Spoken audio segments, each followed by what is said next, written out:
Welcome to the Happy Doc, the voice of fulfilled physicians.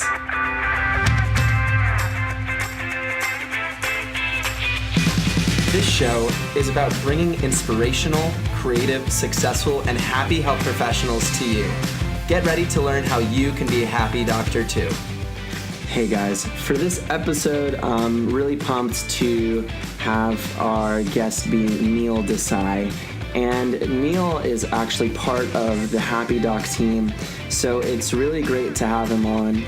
For you guys who do not know, Neel is a family physician. He works at St. Elizabeth's Hospital in Kentucky, and his son actually has osteogenesis imperfecta. So through that experience, he's written a book called the Reconnection, and we have a conversation mainly on the things we've learned through running this podcast, and we discuss Neel's role on the team. He has developed some main themes throughout learning with us on the Happy Doc and his experiences as a clinician. He combines that to what he calls the 10 C's of medicine, combining major topics and themes we've found throughout our conversations. This conversation is pretty light. We know each other pretty well, so it's kind of a conversation between friends. And we learn about the 10 C's and ways that you could apply that to your life, whether it be specifically in medicine or just the way you interact with the world. We hope you enjoy this conversation. Hello, everyone. This is Taylor, and this is another episode of the Happy Doc. I'm super excited for Dr. Neel Desai to be with us today. He's a family physician, and he's an active contributor onto the Happy Doc team. He's one of the main players. And yeah, so Neel, do you want to talk about a little bit about your role on the Happy Doc team? Sure. So I wanted to thank Taylor for setting this whole thing up. I think it's really great and been a great thing to be a part of. So my role is basically I'm the guy that basically I joke with Taylor. I like to say that I'm like the connector or the quote unquote Kevin Bacon of this team, kind of because I like to have like 6 degrees of kind of like connecting different people in healthcare, whether, kind of through different fields. So I help recruit like a lot of the interviewee guests by randomly sending like cold calling on them, like through direct messages. So either kind of look at me like I'm like some idiot, like who the hell is this guy, right? And they basically either ignore me or they're like, okay, who is this psycho stalker that's asking? And I'm like, no, this thing's legit. It's like we're really kind of doing something here. And I explained to him, I say, hey, look, I'm working with this first year psych intern. He was a medical student. We're trying to take on the whole culture of transform the culture of medicine, because there's this huge disillusionment epidemic, as well as, and that's leading to things like poor career satisfaction that you read about or hear about, physician depression, mental substance abuse, physician suicide, so we're at a kind of a crossing point, or like a turning point here. So I feel like we can do some things to change, because there are physicians out, because I've kind of learned from them and that have kind of found their way to fulfillment. So I wanted to, I helped, get them a lot of like these previous guests interviewed and told Taylor about them. And then I want to bring more on or help Absolutely. bring more. And I also do this. Yeah. And one thing I like to do also is Taylor and I decided to do something that like iTunes does. They taught, usually you hear about like a medical like a musician of the week or an artist of the week. Hey, check out this new artist. Well, we kind of like extrapolated that and did that to like medicine and say, hey, check out this medical artist of the week. And what we're trying to promote is the quote unquote art of medicine. People call it different things. Like they'll call it, being unique or finding your creativity or doing that individual thing in medicine and being innovative. They're all these words. They're all pretty much the same concept. So our idea was to bring these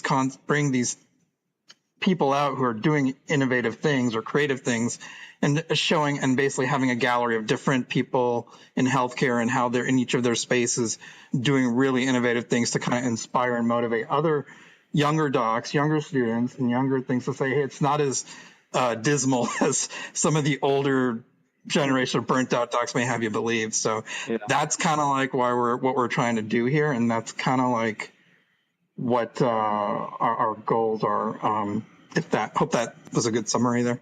Absolutely. Yeah. And and I have to say that, Neel, first off, I have to thank you so much for the entire process. And guys, if you want to find out how people are successful and find out how people do really cool things in life, they have a team behind them. You cannot do this process alone.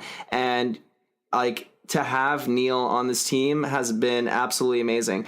I mean, Neel has been a practicing physician, so we have that perspective. And the other thing is, I just have to say, your energy is ridiculous.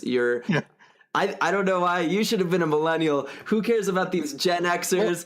Are you kidding me? Are you fucking these baby boomers? These baby boomers. I'm just gonna call out all the generations right now. I'm just kidding, but it's funny because my wife actually joked. She's like, "You're like a freaking like teenager because you text like a teenage girl," and I'm like, "What?" Emoji. That's so face. Funny. That's so funny. Yeah, but so you're. It's so true because, but I want to touch on a couple of points that you mentioned. You said actually it's funny because and I'm going to bring this up. So you're going to hear about a lot of these C's in healthcare these days that Taylor and I have discussed. It's like, I guess I kind of have a rough, I've written down, I've taken some notes over the last couple of podcasts, and I noticed, and just from writing, I wrote a book called The OI Connection. So you're going to hear that term, that buzzword connection a lot. But the other thing is collaboration, or another word for that is teamwork. So, there are certain things in creativity, and that's another one. So that you'll hear all these kind of C, quote unquote, C buzzwords, that I think really if you learn to master them all, I think if there's deficiencies in any of them, it basically sabotages the whole practice or whatever you're doing. And I think you'll hear that as a common theme. But so that was kind of thing you just said that kind of reminded me of something there. But absolutely. And also the generational thing. It's funny that you mentioned that too, because it's like I've told you this before, and I think you just had this podcast talking about with Dr. Trent, the last one about healthcare 3.0, and we've talked about it previously. It's basically my parents are they're both physicians, and they are boomer physicians. They practice old school kind of Marcus well. No, they didn't house calls, but they were internists. They had an old style practice and a lot of autonomy and a lot of things. They're pretty much on their tail end here. So they're kind of healthcare 1.0. Exactly. So you'll hear about that.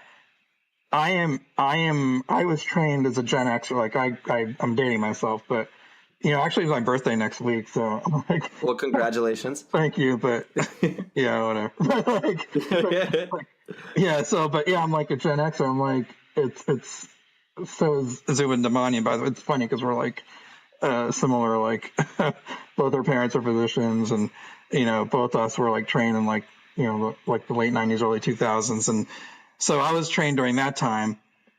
And then I have two younger brothers, and they're pretty much one's definitely he's on the millennial.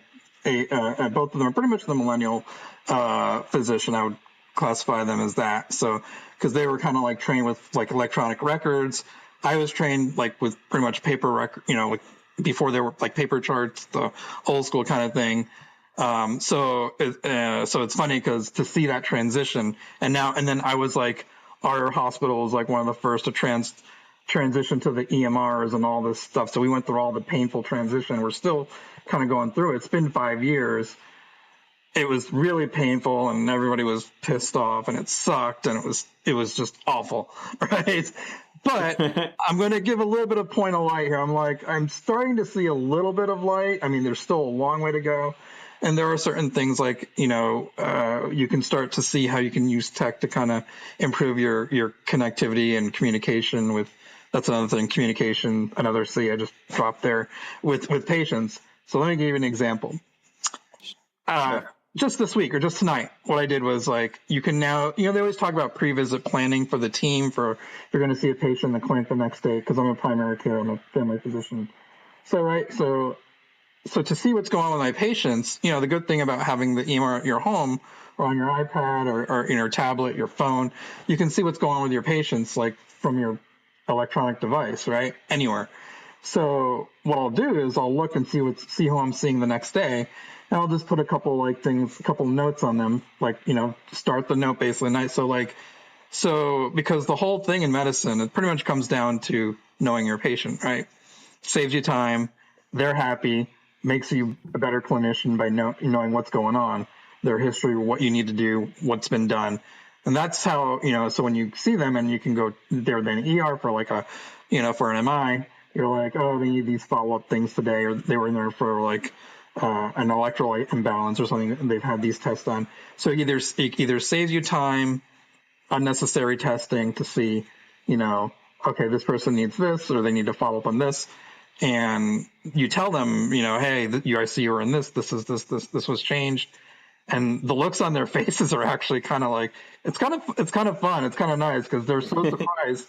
They're like, wait, you're like, I'm like, but I'm like, no, they changed this medicine. They're like, oh yeah. And then they're like, and you're telling them like, no, you're not taking that medicine. They stopped. And then they're like, I think I'm taking this. I'm like, no, this one was done. And it's like, so it's a better coordinated kind of thing. So yeah, it's amazing how technology lets us do that. You can see everything at the same time, happen. if it's properly done. That's the key caveat there, because when it's not, and there's still a lot of that going on. So we still have a long way to go. It's like we've talked about this before, but it's like we talk about cell phones. It's like we're still carrying around the box cell phones right now.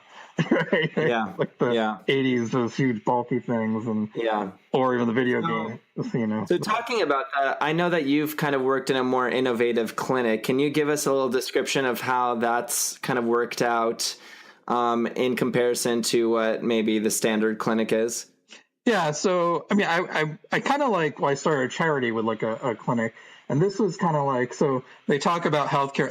It's funny because they were talking about healthcare 3.0. I was like, and the more I look back at it, it was like, wow, they've been doing these principles of healthcare 3.0 since like the late 90s, and so really for the last 20, or 2002, for the last 15, 20 years. So this started basically with, because for people that don't know, my son has a rare condition. He has osteogenesis imperfecta, which is a rare collagen disorder that causes tissue to be fragile, especially things like the bones. So it causes them to fracture easily with minimal trauma. It's also, it can also cause, a lot of people hear it's just brittle bones. They think blue sclera and brittle bones, but there's a lot more to it.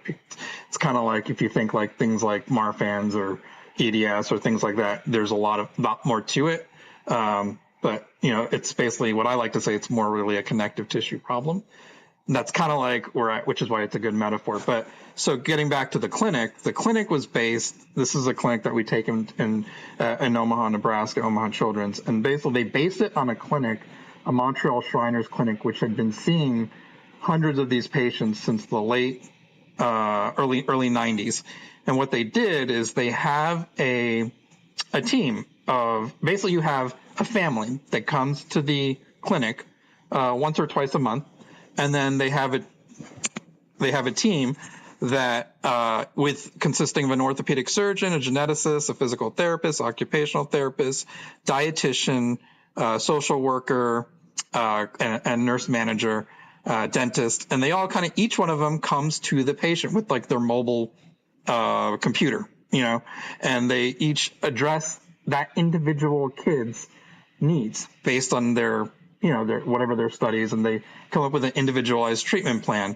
And the idea is it's coordinated, it's context based. So what I like to call context based, or which means like individualized treatment plan for that particular kid, because there's so many different types and severities. So this is the idea that you can't have paint everybody with a broad brush, because there's so many different types of OI. There's like over 27 genes identified with it, more than the traditional 4 types. So it's individualizing treatment for each kid, but having a multidisciplinary team, each one working at the top of their license. That's another phrase you hear a lot about. And for that kid and that family to kind of work together with the family, where they're connected and they use, technology and, email and kind of things to kind of like, we have kind of support groups. Like we started a Facebook support group, and we kind of have we've had like some of the nurses and physicians in that group, as well as patients and therapists, so we can all work on common problems that come up together. So that's another way of using technology to kind of improve patient care. But it's kind of like a private group that we have, so it's for for advocates too, and everybody kind of is working at the top of their license. The families get together, so families have a support network. We always talk about patients going through difficult situations. Having that support network is critical. Whether even we talk about, I'm going to go on a tangent, but like physicians going through difficult things, it's important they have networks. If a patient's going through something, they should have networks. Anybody that, it's the whole problem in medicine, I think, there's a lot is being disconnected. So we need to, even though it's a paradox of like, we have all this technology, yet we're disconnected from each other. So we need to so we talk about bringing the humanity. This is the compassion part, where we bring the compassion part for each, not just the patients, but the physicians and the people caring. They need to be, feel that they're truly answering their calling in healthcare, and being rewarded for what they're doing, and that kind of shows. And the clinics, they love working there. The patients, the families love going there. Their care is great. Their outcomes are good. They have, and they're doing innovative things, and that's the whole part of creativity in medicine, doing innovative new techniques in medicine. That kind of like all these kind of different aspects of like these different C's in healthcare are like, I feel like that's how it should be. And we're just a small, rare disease community here, but I feel like we can be a case study or an example for like other fields to kind of learn from and kind of go forward with that. And that's where I get my energy from by doing that stuff. Yeah, Plus, I know it's going to make a difference for my son one day. So Neel, I mean, I'm listening to kind of this really well integrated team that you guys have in terms of what you guys do at the OI clinic, and you started to mention some of the C's that you've developed and some common patterns that you're finding within the interviews and your practice as a physician. Yeah. I would love for you if we could maybe go over what the C's are, and then maybe give us or start to talk about some topics of how we can integrate that into our practice as students, as doctors, as learners. I think that would be great, something that we could really touch on here. Yeah. So do you want me to go to each one or just tell you what the 10 C's are? Yeah, let's start with let's start with the 10 C's and then maybe start to discuss. Okay. I think there's a lot of there's a lot of overlap between one and another, so you'll see. That's fine. Yeah. All right. So obviously, the number one is definitely connection, because you heard that a lot, right? Absolutely. So connection. Number 2, communication. 3, compassion. 4, context. 5, collaboration. 6, creativity. 7, control. 8, challenging. I would say challenging conformity or changing. 9, cultural shifting, and 10, choice. Awesome. So yeah, let's go down the list and start to kind of tease out what these C's mean and how we take this big mnemonic and apply it to what we do and to improve healthcare. Okay. So connection, I mean, it has multiple meanings, but we always say you want to be connected. So first of all, let's start with where it starts. Like connecting basically with yourself as a healer, the why, that's the why, right? That's like, we talk about the why in medicine. You connect with yourself. Why are you in healthcare? Probably because you want to help people and make a difference, right? So that's staying connected to yourself. That starts there. So that means taking care of yourself, right? Having compassion for yourself, taking care of your health, your mental health, all that. But it also means connecting with connecting with other groups in your similar situations or other individuals in your similar situations.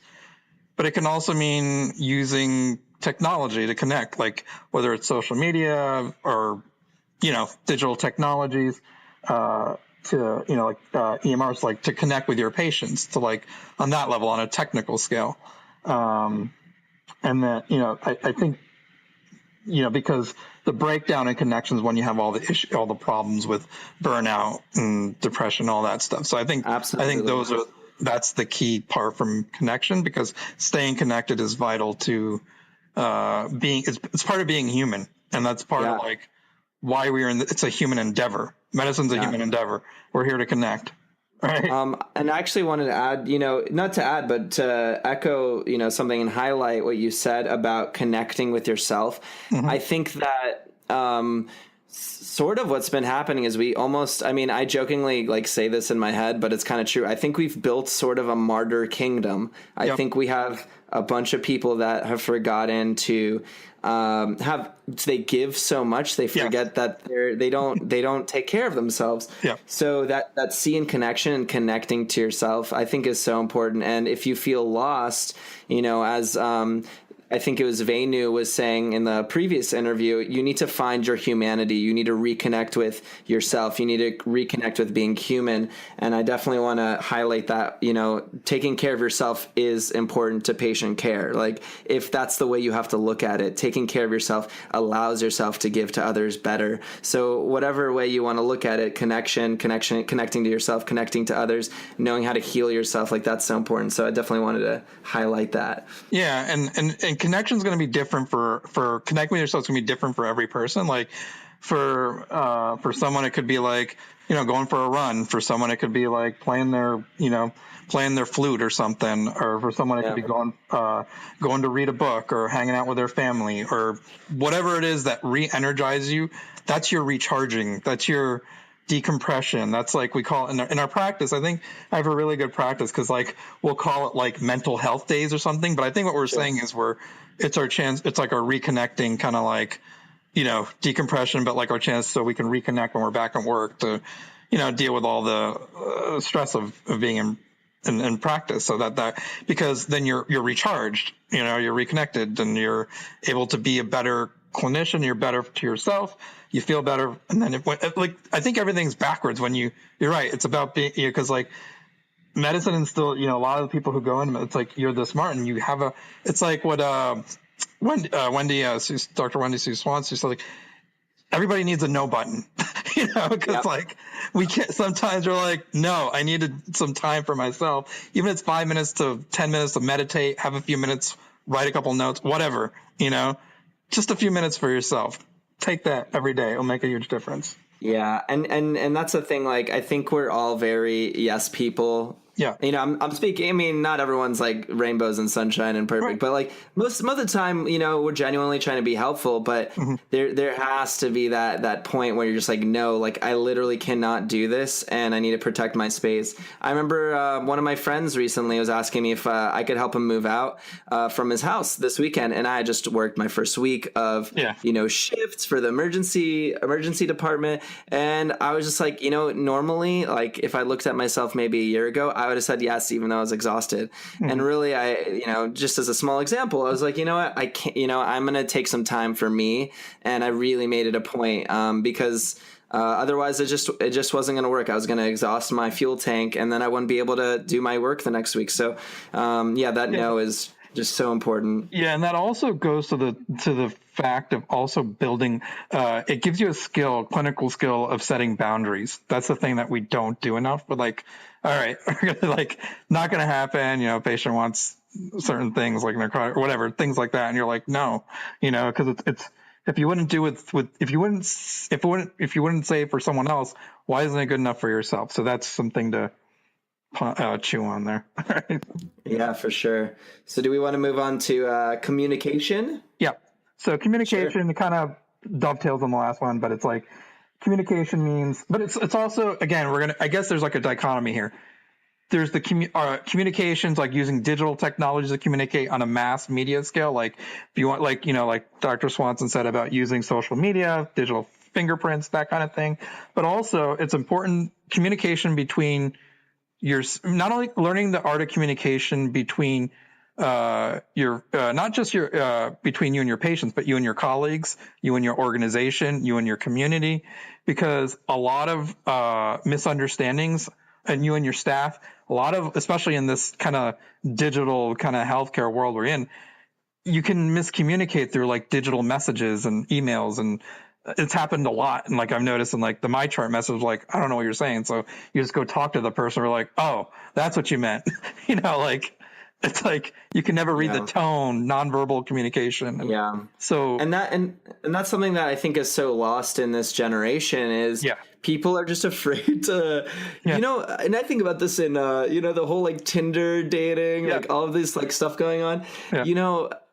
People don't do the classic, hi, nice to meet you, I'm Taylor, and that art is lost. And then you think about, I'm just thinking about how many relationships, whether like romantic or just like friendships, have been ruined because of people reading the situation wrong because they're reading the text incorrectly. Yeah, exactly. That's like, what? You're like, instead of having the face to face and being like, hey, this is what's going on with my patient, and then you clarify with questions. It definitely is. I think it's a great tool, but if we don't use it effectively, like obviously we're talking about, like things can get totally misconstrued, and that's just such a huge point. And you end up, I mean, and this goes into I'm going to throw an example of like something that happened, like I think a couple weeks, it's happened a couple times in my office where like I was trying to figure something, like sometimes I just like to send patients messages myself or like respond to them, and but sometimes a staff member will take a note or a message, someone will take a message, and you're like, I have no idea what that means. So all of a sudden I'm like, what does this mean? And then they'll have to call the patient back, and then they'll get something and it won't be clear. And then I'm like, I don't know what, it's like, just, just have the patient come in, or we'll talk to them, or I'll talk to them myself, or send a message myself, or I'll talk to them myself. And you're just like, because that costs money, that costs time, it's not good clinical care. It's all because of poor communication. You think about, you get all these classes on how to communicate and how to be, compassionate, which is another C coming up. But and actually that like gives me an idea. I think this was mentioned in a previous interview we were having, but like the concept of maybe if a patient has a complaint, they could send in, like, this would be like a new innovation or technology of the patient being able to send like a voice message to you and then describing what's going on prior to coming in. That way you're already primed. You could listen. Well, we don't have a voicemail yet, but like, that's kind of like what's going on right now with my practice. Like patients, like before they come in, they'll tell me like on what they're coming in for through this MyChart kind of thing, where they're just like, they'll schedule appointments online, like the way like Open Table, they'll look at my schedule, it's open. So I do like open access, like they can get in the same day. I'm like, all right, it's just open. Anyone can come in for whatever, because the biggest thing is just getting in, so they'll come in and I'm like, it could be a physical, it could be a PAP, it could be a UTI, whatever, but like, or hospital follow-up, but it's like, but they can get in, and it's like, and they'll put, the thing is that saves a lot of time. It's like, I'm coming in for this. They will literally write what they're coming in for. They will do all the work, and then they'll put their medical history, their surgical, whatever. They'll do all the pre-template kind of stuff. So that saves a lot of time for me. I'll go through and be like, it saves us time, so we can just talk, and that's how I think it's an effective tool to kind of how things should be. So. Yeah.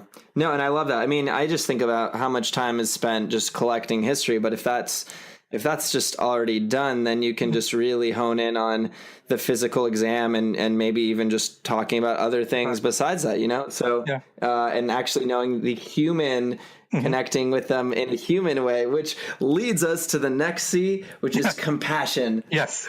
So compassion, you hear this over and over.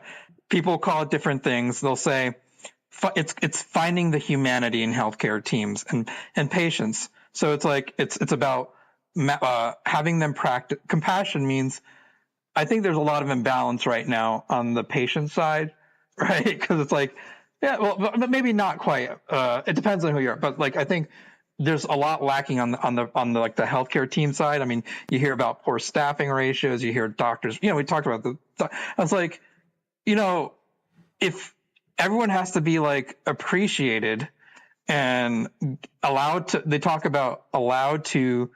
work at the top of their license and their skill set, right?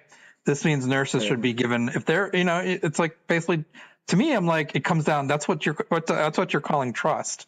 Do you trust me to like with your life or with your health? Right. That's what the question comes down to. And I'm like, why, why would you make all these rules and things? If the person's skilled enough, usually if people are done all the training and they're skilled enough to do, and they're there for a reason, because, you would think that if they're there, that you want to give them the tools to succeed. But I don't know about, too much like micromanaging or things like that, or not giving enough stuff to succeed. That's the question too. Like, if you have don't have the tools or the staff or things like that, or are they truly appreciated, not just like compensated, but like also like, do they feel valued like at work? Sure. Are they like the way I heard a talk somewhere, and here's how I think it was like Simon Sinek, and it said, this is really good. Since you think about it, everybody, if you think about medical education and medical culture is very similar to the military, right? And like how it's hierarchical, but it's a very stressful thing. But there's a lot, you really need a lot of camaraderie and kind of like a lot of support to get through it, because it's a very emotionally, physically draining, mentally draining process, right? Yep. So what you want to know is the people that are in there with you in the shit, right? You want to know that they're like, the person to the left and the right has my back, and that, I'm going to stick up for them and they're going to stick up for me. Now, when that falls apart, that's when you have a lot of like, there's a lot of, resentment, and there's a lot of dissatisfaction. So that's one thing I didn't notice in these clinics. Like I've noticed at other places, but I noticed there's like, where it's really successful is when, oh no, I really appreciate my like even in my practice, I think we're very collegial, very consensual, like in what we want to do and change our when we want to change things in the office. It's like, it's not hierarchical. It's very like, no, we're all like on an equal footing, and we're all going to come to a democratic, consensus about what we're going to do if we're going to change something with the office. So I think that really goes along. That's why I've been there like 10 years. So it's because it's about the people you work with. That's the bottom line. If you have people that support you and work you, lift you up, then that gives you a sense of fulfillment that, really it's hard to replace, and that goes with any office. So the compassion in this sense is people ultimately working at the top of their license, and then also being able to, not a hierarchical structure per se, but everyone being on the same level, on the same team, and being able to contribute, with equal footing. That's the correct summary in terms of the compassion here. Yeah. And they talk about, I think Zubin Damani, he's like, or these guys have said it, like from the hospital CEO to the janitors and the housekeeping, they're all important. They're all part of the team. Pharmacists, therapists, everyone, because nurses, everybody's really important. Like and we're all trying to, do the right thing for the patient. So it's like nobody's more important than another person. That I think that's a culture that we need to kind of like, it's around, but you notice it, but it's like, it's not, I don't think it really helps anyone. Yeah, definitely. And I think there's something about that, if you can cultivate that sense that everyone has a say, and everyone can feel comfortable sharing. And I think there's something to that. Then you have this superpower team in your space, and you can feel comfortable talking about mistakes. Then you can feel comfortable about, talking about strengths and weaknesses, and how we can solve problems in a more effective way. I think that's awesome. Having that open space to do that. That's where, you know what? That's part of that healthcare 1.0, that creativity or innovation space comes from. It's like, hey, I made a mistake, or that's how they discovered like penicillin or something. It's like, what's this, mold or something? Or like there was a book, like just random stuff, like where people just, well, what if I did that, and like just, people, this is how innovation occurs in medicine. And it's like just having them that freedom to be a little bit, to have to think about, hey, how can we make things better, but also actually put those plant effects in, not just lip service, but actually like, oh, you know what, that's a good idea, let's try it, and not wait on it. 4 months, right? I know, and that's the crazy thing. I mean, we could talk about this for hours, but the crazy thing is about our system is it just takes so long to implement new changes in huge hospital systems because, like, especially with like legislation and rules and regulations, and it's just crazy. Which is why healthcare 1.0 in that case are kind of pseudoscience, not backed by larger research studies, evidence informed. There was some awesome parts to that because you'd be like, well, let's put this thing on and see what happens. Right. So obviously there's negatives to that because then it's not backed by anything, but the inability to pull in these innovations and creative aspects is something that we're sorely lacking, and it's really needed. We're in the Stone Age. We really are. You're talking about the box cell phones. It's crazy. Which is why, actually, believe it or not, I love working in the OI space because you know how they say necessity is the mother of all inventions, or something like that. Like, I don't know if you said that right, but that's okay. There was something, I don't know. I probably fucked that quote up. But you get the gist, right? Yeah, of course. Anyway, like there was this thing. I was like, so part of doing this Facebook, it's funny because like we're in a rare disease space, so you don't get the funding, you don't get the research, you don't have the things like more common things like diabetes or heart disease, right? We're in a very small space, so because we're in a small space, that's a negative thing. But the positive thing is we get to be like, what I notice is like we get to be creative. I get to be innovative. I get to like say, hey, I'm going to start using social media to become more of an advocate for this disease. And we started this Facebook group just to give you an example of the global impact of how, just one person or one group, one family can have an impact on hundreds of families around the world. So we started this Facebook group, this parents group, I started a group back, we started a parents group, and it was like, originally in Yahoo, and then we went to Facebook, and it was like the parents, it was just like 6 or 7 parents, right?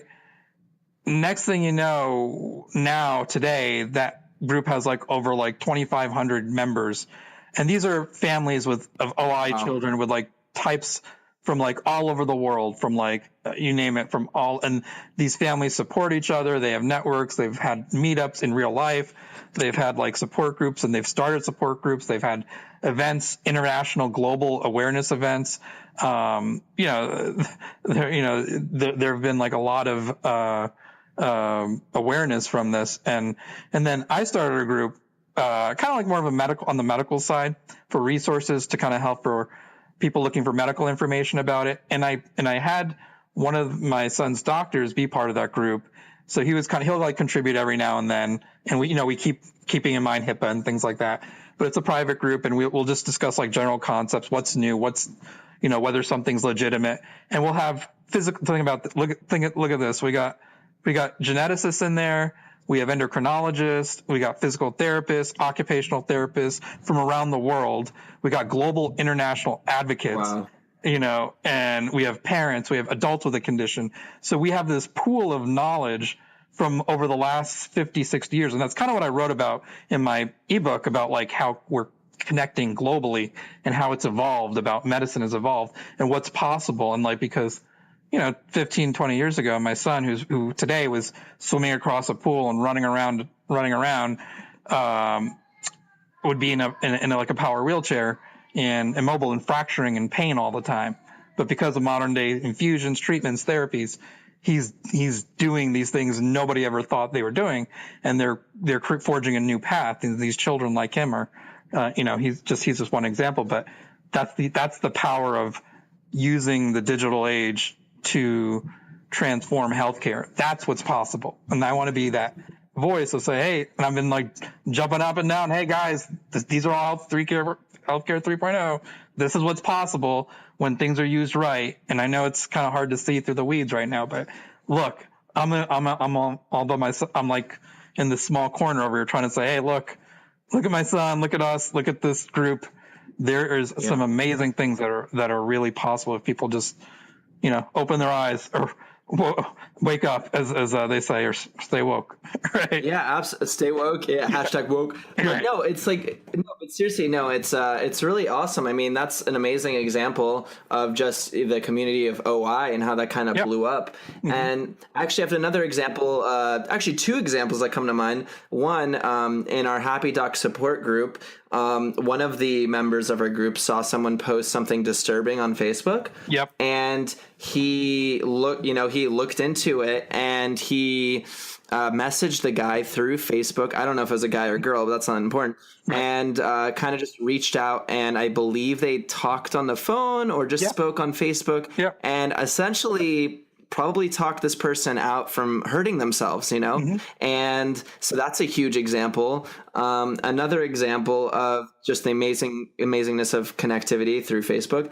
My friend injured himself. I'm sorry, not injured himself. He was like, hey guys, what are the symptoms of appendicitis? Because I may or may not be having it right now. Yeah. So he sends it on Facebook. Immediately I send him a message. We talk on the phone. Like, this is all within the span. He posted it in like 1 minute. I give him a call the next minute after, and at that time I'm still a young doctor. I'm not perfect. I don't know everything, but he legit was like, yeah. So it kind of started in the center and traveled to my right lower quadrant, and he's like, yeah, and it hurts really bad, and this and that. And I'm feeling kind of nauseous right now, and all this. I'm like, dude, you need to go to the emergency room, ASAP. And so you see the magic of the fact that someone can post to the world and then boom, no filter, and then instantaneously. And you know what? Who knows if he would have gotten help regardless, because the pain would have probably been way worse. But that's a surgical emergency, and how quickly that can happen. That's just so cool. Yeah, something just came to mind. The thing that I've also wrote about was that and I wrote about this, and you'll hear this, and I'm sure I was writing about this last year, so you'll hear about fake news or fake science, right? How much do you hear pseudoscience or all this, So I wrote about the problem is sometimes people have wrong facts or they have wrong things. So here's my thing. I'm we need. And I think a lot of physicians are starting to come on board. But when we were doing this for years, it was there weren't many physicians who were on social media. We need more physicians to take this up, because there's plenty of bullshit out there that we need to just counteract. We need the cavalry to come in here and get our docs with sound. That's why we're trying to create a network with the Happy Doc. That's why I like the Happy, because we're having these are sound clinicians who know what they're talking about. And they kind of follow standards and evidence-based medicine, all these things. There's not enough of that, because we need that to counteract all the crap that's out there, because people, they bring crap to me every day, and I'm what is this? And it happened in our eye community. I'm no, that's not true. This doesn't cure this disease. It's congenital, right? And So, well, actually, and that reminds me, and this isn't to bash people that organic and natural and this and that. Yeah. But something that came to mind actually was the recent study about, I believe it was coconut oil, and them talking about how it may or may not be beneficial because it has, what is it? It's it has a high fat content. And so cardiologists are saying, no, don't take this because of the possible increase in cholesterol and thus atherosclerosis. So I just think it's interesting, because people think of coconut oil as a health food, and I use coconut oil all the time. So it's things like that. It's we do need to kind of look into things a little bit further and not take everything we hear at face value. Yeah. So that was kind of, I think my point was more there's stuff that's pretty well established, things like vaccines and those type of things. And then there's things that are there's kind of stuff that's just out there, and there's really no basis of it. And that, I think that's where I'm coming from. I think, there's all these other things too, but you want to work with them based on patients' belief systems and things like that to kind of maximize. We talk about, it's about maximizing their health potential. We talked about maximizing our, working at the top of our license. I like to call it letting the patients work at the top of their health potential, their skill, what their potential optimum health is. Kind of let them do what you can to help them achieve optimal health. That's kind of the way I look at it. And you're not going to win every argument, but you work with them. And that's, I don't think that's part of the thing. You can't be paternalistic, like old school, health 1.0. It's more like, no, okay, let's work on this together. And we're both a team here. And it's like I tell my patients, like, if you're not going to quit, I'm going to tell you, why smoking is bad because this, and it's bad, but I can't I can't make you do this. I'm not your father or your mother, right? Yeah. I'm your coach. I'm like your advocate, your coach, your friend. You're like your coach to kind of help you achieve your maximum health potential. But I can't make you do these things. I'm just gonna try to influence you to make the right choices. That's another absolutely right there. All right. And with that being said, you have that patient in front of you and they are an individual. They're unique. And as such, we're going to move on to the next C, and that is context. Yes. So context, they call it different things. Like it can be like, I always say context is basically, it's everyone says, like all politics is local. Well, all healthcare is local. It depends on your resources. Are you in a food desert? Are you what resources do you have to help with certain conditions? So you have to really individualize that person's based on their ability. Maybe they have, limited resources, economic, financial, social, whatever, so that kind of comes to that, like optimizing their resources and basically coming up with an individualized or a unique context-based plan for that patient based on what their limitations and strengths and resources are. So that's really what I define as that literally is what we call the art of practicing clinical medicine, because not everybody's the same. Not every patient's the same. So, not every MI is the same. It's like you have a different race based on genders. Is it an urban patient, a suburban, a rural patient? Where what's going on? So that's kind of like you try to work. You learn that art. It's one thing that you can't really, I don't know if you can really, make one statement, but it's something you learn over time. That's how you learn to be a good clinician, isn't it?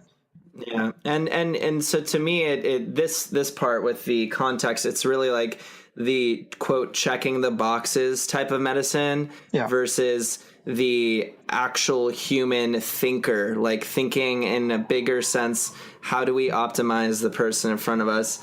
And like understanding that context of who we're looking at and then how we develop that, or how do we take this person, make sure they're successful for what they can do.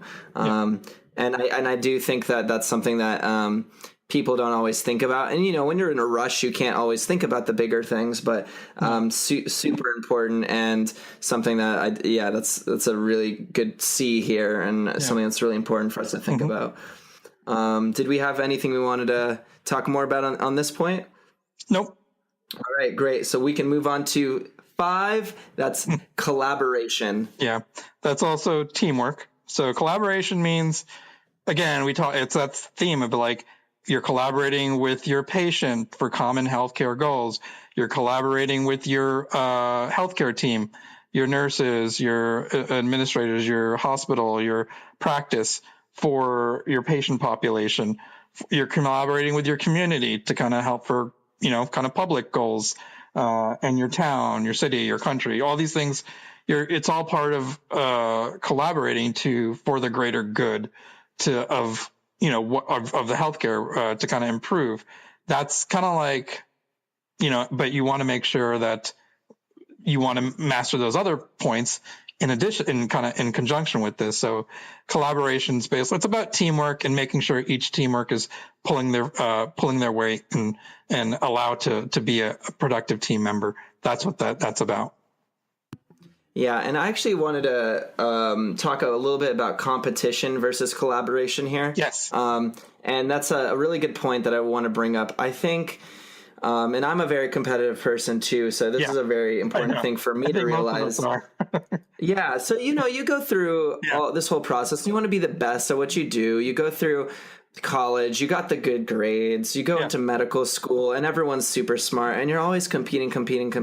But at the end of the day, competition just disrupts the main point, which is what knowledge or what resources do I need to help the person in front of me. And so while you're creating friction in the workplace, all you really need to be doing is helping the people that you care about and the patients you have, right? Yeah. And so I also, and so that's really important, is to kind of drop the ego for a little bit and humble yourself and figure out what you need to do here for that person.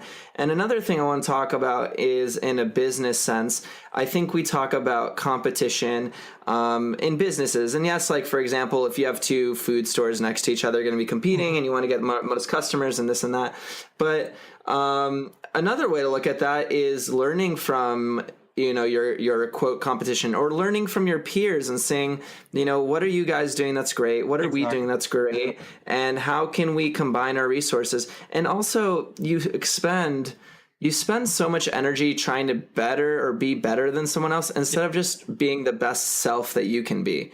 And so that goes, and let me give you a really good example of that. For sure. So in my practice, like one thing, instead of being competitive, like one thing that, like, I'll give credit, a couple of my senior doctors, I was like, a couple of years ago, we were going through all this, these EMR changes. I was like, how are you staying afloat and not getting like behind, or because I was behind and spending, nights late, and I was not happy at home and all this stuff.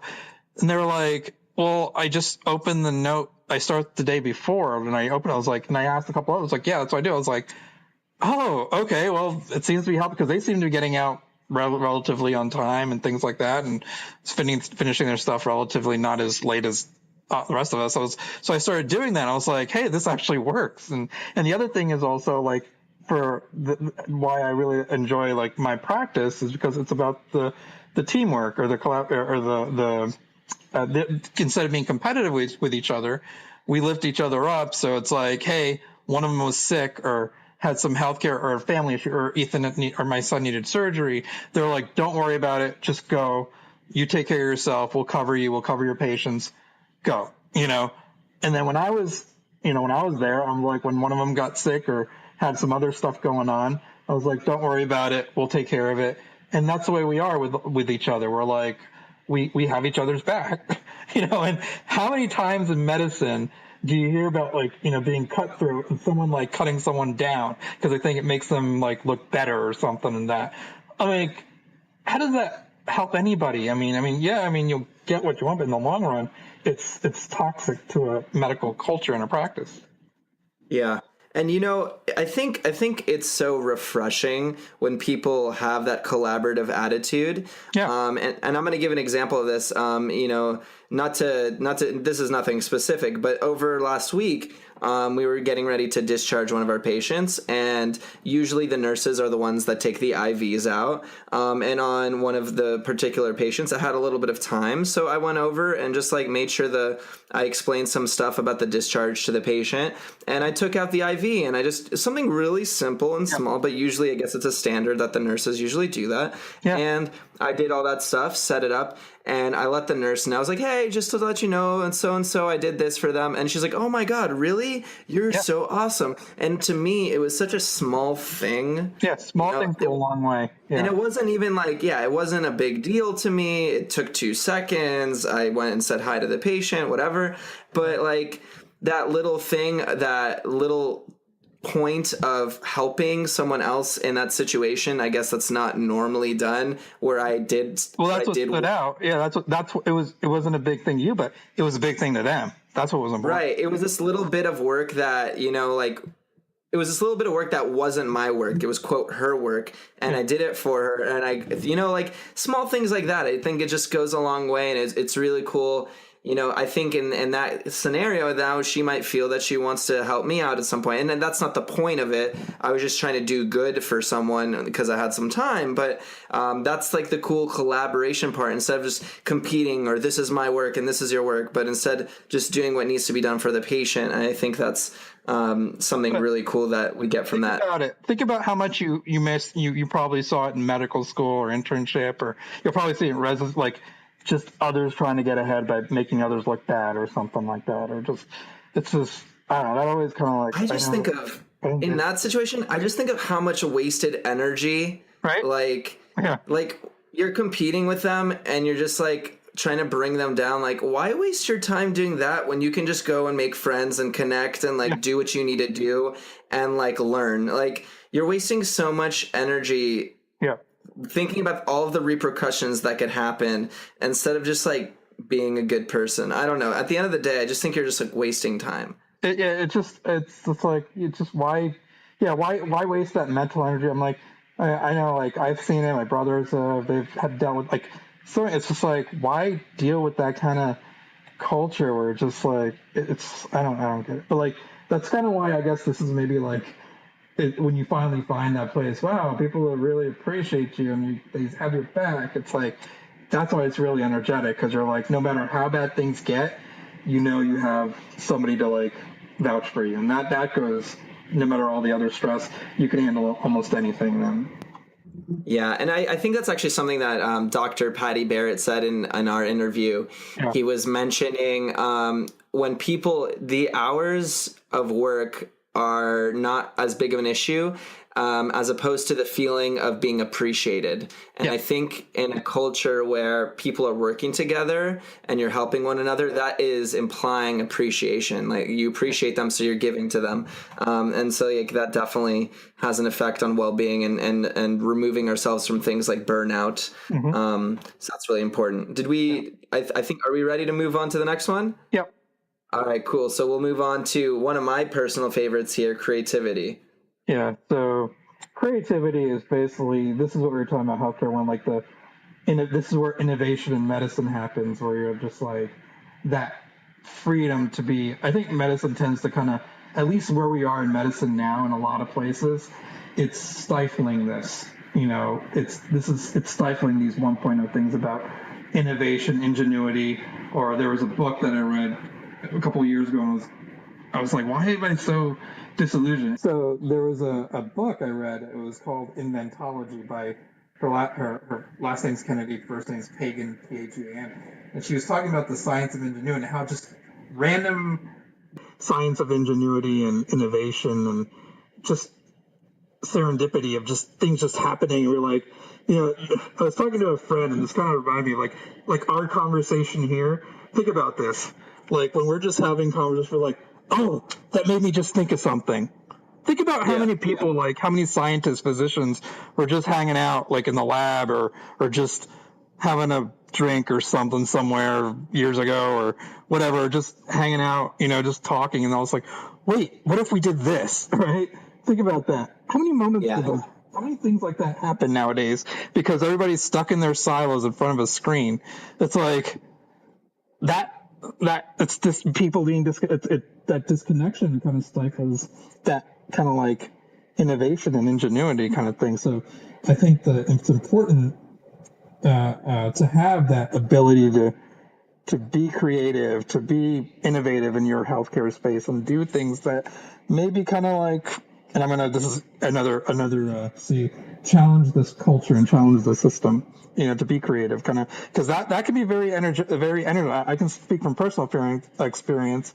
Like in my OS was, oh wow, like I created, you know, I started this charity, I did all this stuff, I wrote a book. I was like, I never would have freaking done any of this shit like years ago if I wasn't like doing this, you know. But it was like, it's energizing, and I'm like, yeah, I'm sure you can tell, but right? Yeah, definitely. I mean, and when you start to, and actually I wanted to add on to this whole creativity part, I guess another C here would be courage. Because when the creative thoughts flow, it's not enough. You need the courage to actually implement it.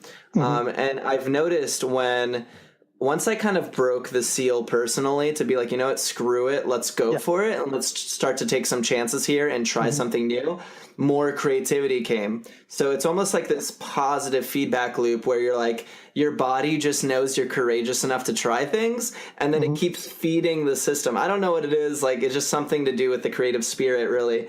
Yeah, but it's so funny that you say that, because my wife, she's very kind of like traditional. So she's like, I don't know what the hell what you're doing over there. I was like, I'm coming up with ideas. So it's just like, she's like, she's like, I don't know, there's something wrong with you or something. But I think it really just has to do with once you break the seal inside yourself to just be courageous to talk about certain concepts or ideas and not feeling the fear or concern of what other people think of you. And that's not to say that, and like Dr. Wendy Sue Swanson, you don't talk about things and try to make yourself look like a complete ass. No. You still maintain your compassion and your humanity as a person, but you really start to create ideas that you think can help people, truly help people viscerally, like wanting that desire. And those ideas come, or concepts that you want to be teaching people, or a project, or an invention, whatever it is, but it comes to you once you trust that creativity can go, and you can utilize it. And that's also coming back to all of these C's are also about having that safe space to do that. If we were in, North Korea or something, or, these conversations wouldn't be happening. Sorry if we're being hacked here and this feed's going to be killed. I don't know. But, that's awesome that we have this safe space to start to create and improve. And so, I mean, we're definitely blessed in this country to be able to do those things. But I know. That's why I love, like, coming here, because I'm the son of an immigrant. Like, my parents are immigrants. I actually, the funny, my parents came here when I was just like maybe a year or 2 year old from India. And,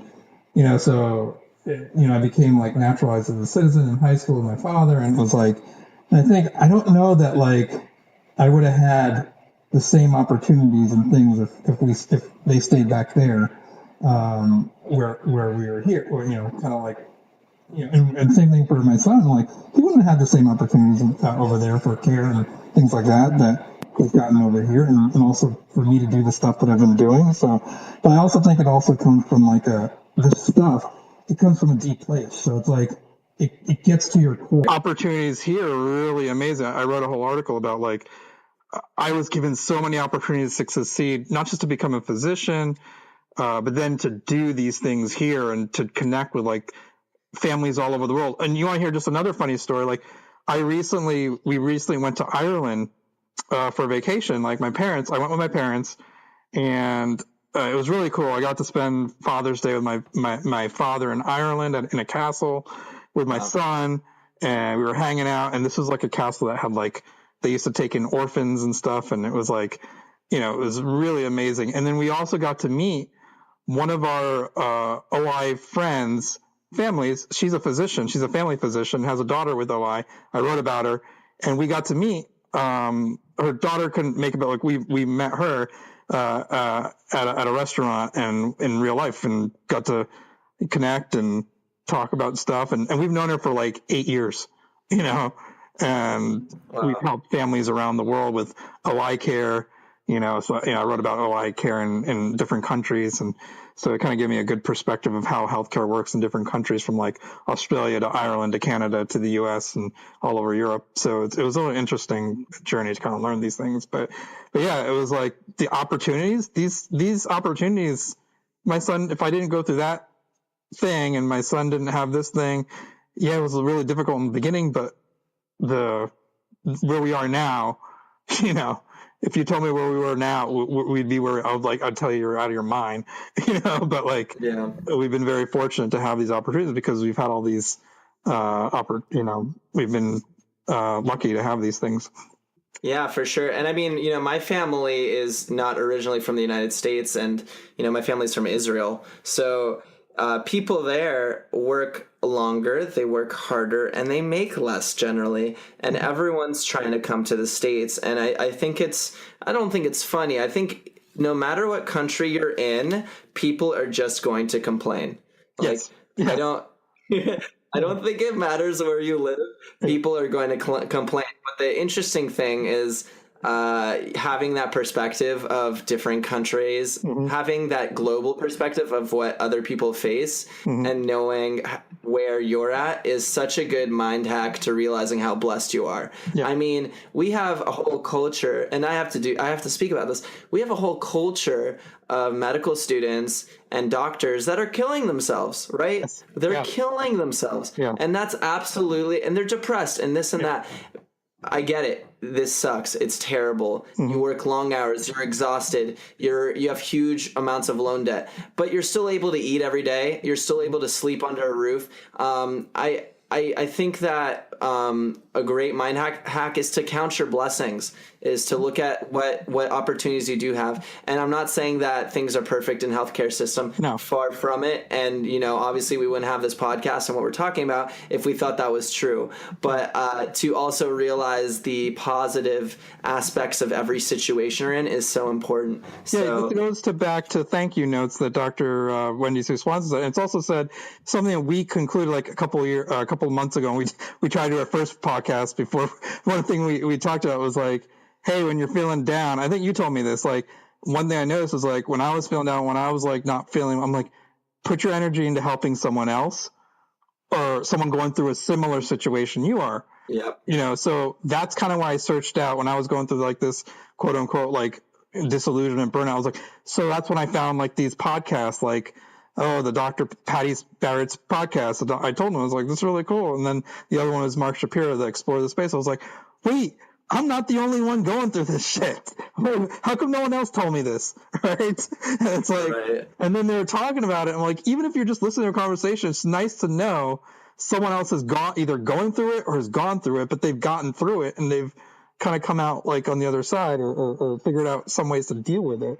And it's like having those conversations was the first step to kind of make me realize, wait a second, that's when I decided that I was just someone suggested me, you should write a book. And I'm like, what? You're out of your mind. So, and that's where I kind of got all this passion from. Yeah.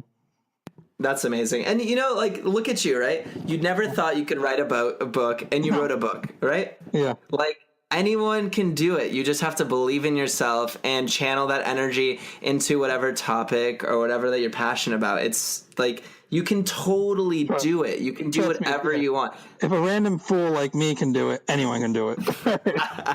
That's going to be your quote. That's going to be the quote for this post. You know that? Exactly. Sounds good. If any random fool can do it, and actually, oh man, we could talk about this point for a while. I'm not going to belabor this point because we got to go on to our next C, which is control. Yeah. So control. This is another hot button issue with physicians these days. You hear about it. They call it physician autonomy. There's been a lack because physicians today, if you haven't noticed, this is part of that healthcare 1.0 to 2.0 transition. They feel like a commodity, like a cog in a big machine, where they're no longer in control. They're just like a widget. So they don't feel like they've lost their humanity. And they've lost their control of being able to practice medicine the way they want to.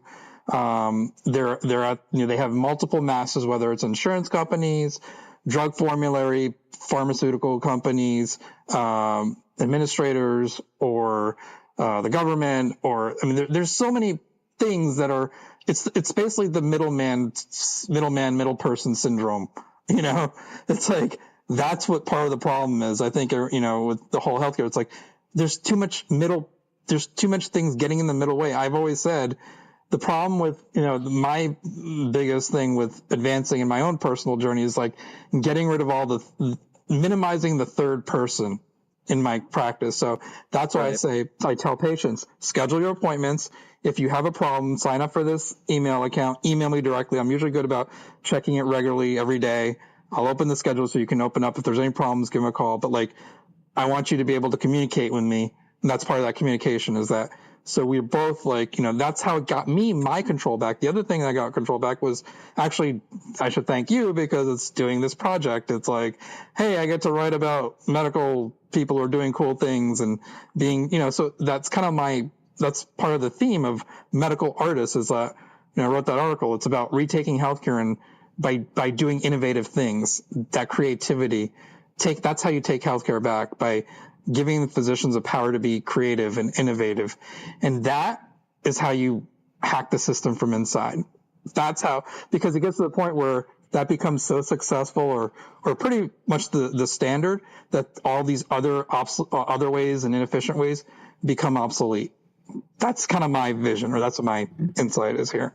Yeah, for sure. And I think, it's totally that quote, be the change you wish to see in the world. Yeah. And I think we finally have a chance to start to do that. And I think once we have people going out and putting their necks on the line a little bit and creating these more efficient systems outside of the standard, we're gonna really see a shift in like, hey, look at what's happening here. Look how much happier people are. Look at the effectiveness of patient care, but not only that, but the humanity of medicine. I think if we can start to build out those things, making education more efficient, like there's a lot of processes that we can make better. And luckily, there's a lot of great entrepreneurial thinking, creative people out there that are making big changes, and it's building. So I'm really excited. I'm really excited to see. I think a lot of people are stuck in the weeds right now, but I'm really excited to see where medicine takes us. Plus, I think that here's the other thing, that my other observation is that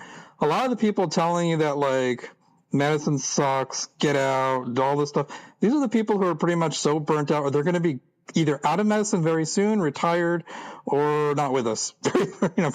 There's a very cynical quote that says, "How does medicine change? One funeral at a time." But like, because it's so resistant to change. Ouch.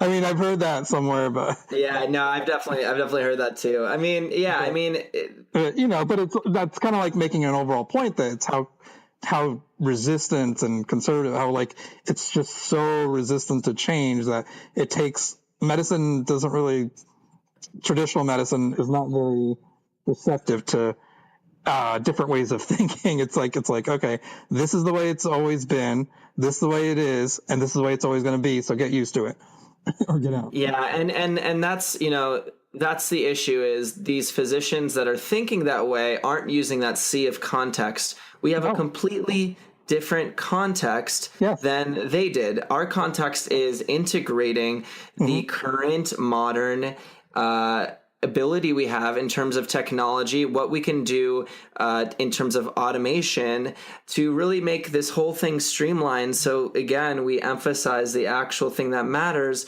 which is patient care, and how do we do that the most efficient way possible. I mean, that they're forgetting that C is not existent in that case. So it's a generational thing, because honestly, I don't see my parents they would not survive learning EMRs right now. I'm like, they'd barely remember what their password was every day.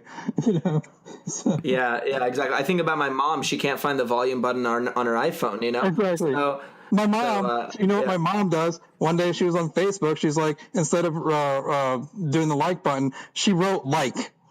Right? I think I'm gonna do that on like several people's posts now. I'm not even gonna click the like. I'm gonna not do the likes anymore. I'm just gonna type out like or love or wow or like sad. I want to see if people react. Anyways, that's unhappy face. Angry face. We'll see, like, as an aside.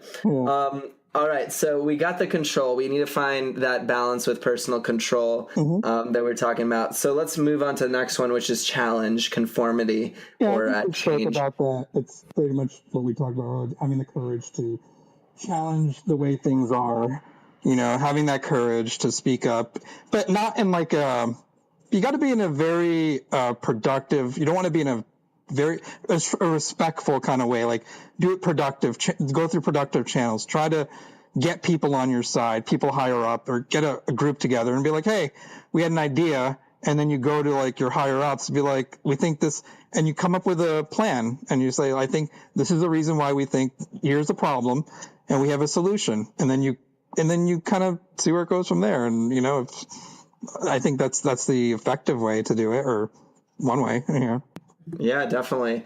And I don't really think we need to belabor this C too much. I think we definitely talked about it. And then the next one is cultural shift, which I think we also kind of touched on. Did we want to expand it a little more? Yeah, I always say, what the problem with a lot of people, I think, not just medicine, but just people in general, they have no sense of like history or where things were. but I especially apply that to medicine, like where we were with medicine, like, practice of medicine. Like I love medical history. You go read about it and different things, where the way you used to practice medicine, the evolution of practicing medicine, which is why I love this healthcare 3.0 stuff. Like the way your parents practice medicine, and then, or older, people like the boomer generation, the way my generation, Gen X, and then now the way the millennials are. And I think going forward, it's going to be a lot of the boomers are going to be retiring soon. So I think it's kind of on us, the Gen Xers and not to say that the boomers, they still have a lot to offer, but like, I think, in about 10 years, they're going to be retired, right? So maybe some of them, but some may be working. Well, my dad will probably be working till forever, but Yeah, but I also think about all of the physicians I've worked with from the boomer generation. They're just so wise, and their medical knowledge is so deep because they have some of the deepest one-on-one interactions with one-on-one interactions and intuition with disease processes, because they really got to see and do all of the work, like every single part of it. Yeah. And I think that's the part that I wish, in some respects, I wish I was part of that, because, you made a good point, because I did enjoy that, like radiology rounds and those type of things that they don't do anymore. Like, you really learn clinical skills and how to diagnose and manage and treat a patient that way. I think like our training as students kind of gets diluted in some respects because there is a lot of litigious worry and things like that. So we, for example, won't get as much of the procedural, training that some of the older docs would have had at the same time or age. You know what I mean? So I think there's some pros and cons, definitely. Not to say that it's just different. You know what I mean? Like we're better at certain aspects. So, technology and stuff, but it's just different. Yeah. So, but I think, it's just about, there's good and bad for each generation. And, I think I just want to see more involvement in like the younger generation is what I'm trying to kind of take up that mantle, to kind of like be more involved and kind of being that change kind of thing. Yeah, absolutely. And actually, this is a great point we could talk about too, is like the need to, if you have an idea or a concept and you can do things better and you keep it to yourself, like what good does that do? Exactly. And what good does that do? And there's so many people out there that are way smarter than us that could make this podcasting thing or blogging or whatever 10 times better. Like there's people that could do this so much better, but they're not doing it. You know what I mean? Yeah.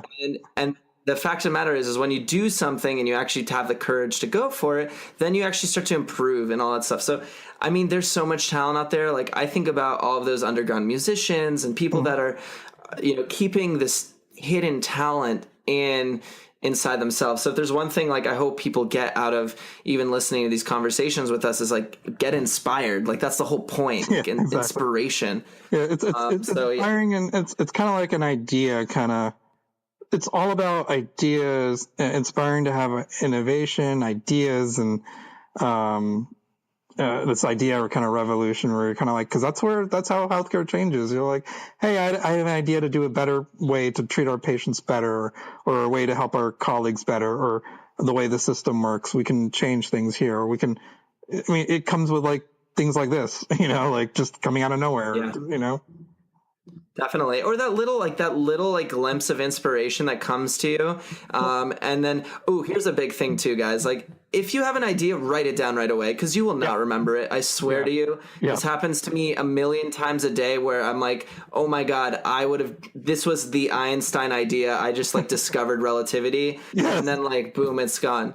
And it's like, what? Like I was about to get a Nobel Prize and then I didn't write it down. And it's just the worst.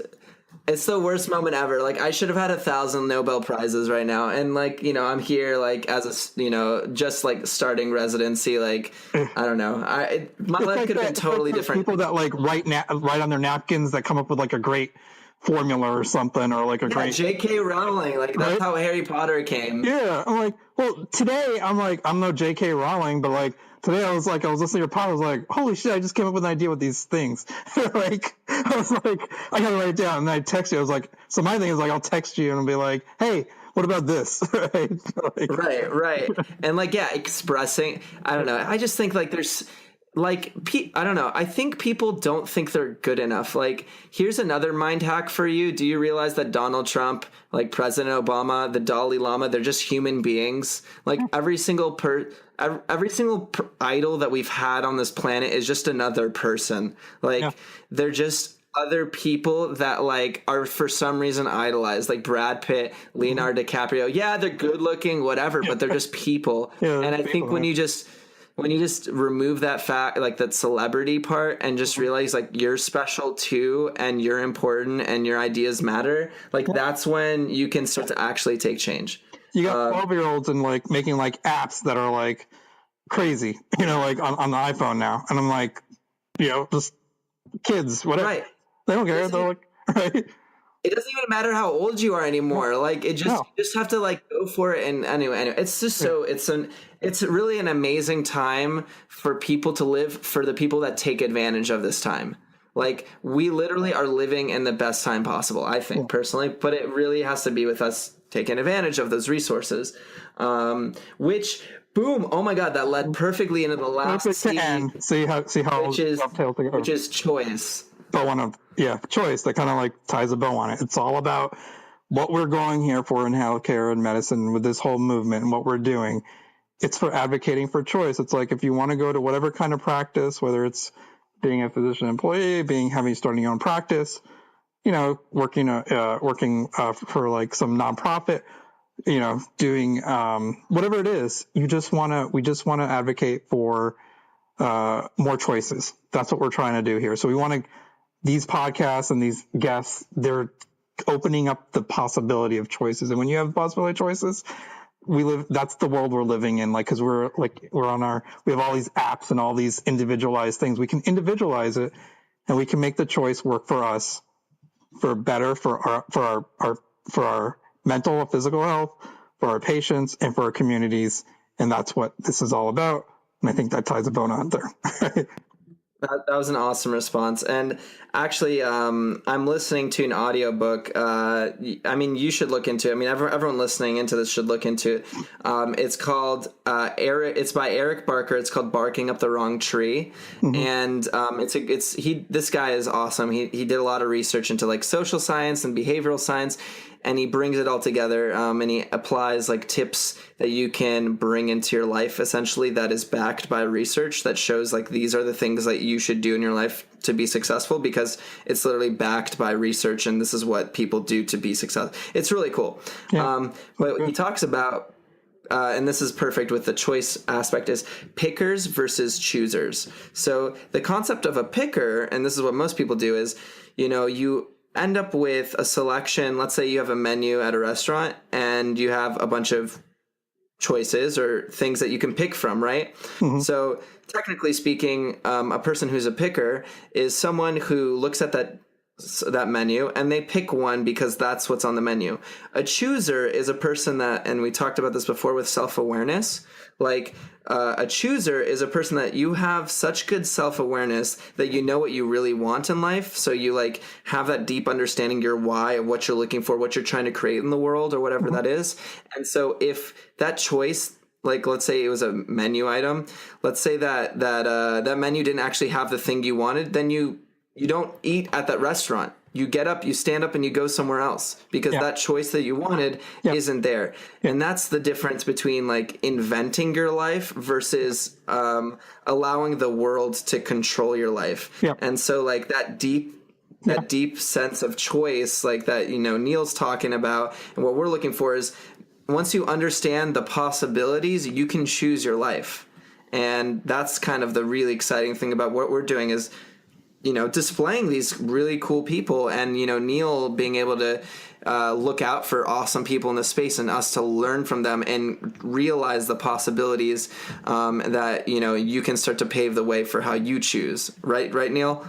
Definitely. I agree with all that. Yeah, it's an awesome thing that we're doing. So yeah, Neel, with that being said, I mean, that was a great, I'm so glad that you brought up all of these C's here and we could discuss it. Is there any tip, anything that you want to leave, or summary or takeaway point that you want the listeners to have from this long but effective and awesome conversation, might I add? Kind of went on a little bit.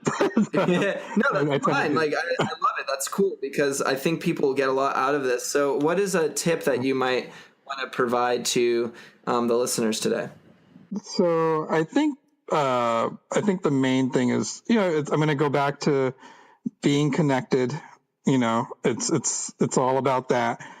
Just remember what that means to you and what you can do to stay connected, because when you're not connected, that's when you burn out. Quote unquote burnout. So stay connected with yourself, with others, and take care of yourself. And that, because you need to take care of yourself so you can take care of everyone else. Awesome. Well, Neel, as always, and we're working as a team here. It's great to have you here. Yeah, I'm looking forward to the next steps of learning as we get more guests on. And, this is an awesome, this is the Happy Doc movement, but more so than that, this is, the Healthcare 3.0 movement. This is the future of medicine. And it's just great to be building this out with you. Sounds great. Thanks. All right. Take care. All right. You too.